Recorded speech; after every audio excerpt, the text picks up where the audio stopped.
એક નવો પિઝા ખીમાવાળો. બધી નીચેની આઈટમ એઝ ઇટ ઇઝ છે. ઉપર ખીમો છે, ઉપર ચીઝ આવશે. ઓકે, ઉપર આ ચીઝ આવી ગઈ આપણી.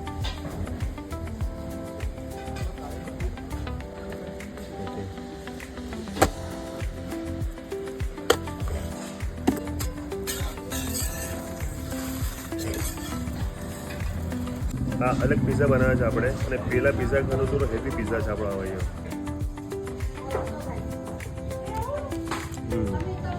એક નવું સ્વાદ છે. જો કે મેં 4 વાર ગરમ કર્યો છે. જુઓ તમે નીચે તો બની ગયું છે ને, કારણ કે ખાવા માટે બનાવ્યો હતો, બટ કસ્ટમર એટલે મારે પિઝા મૂકી દેવો પડે છે. એટલે પાછો ફરી વાર ગ્રાહક ના એટલે ફરી વાર પાછું મને ગરમ કરવો પડે છે. પણ ઠીક છે, આ બી સ્વાદ અલગ જ છે. મસ્ત સ્વાદ છે.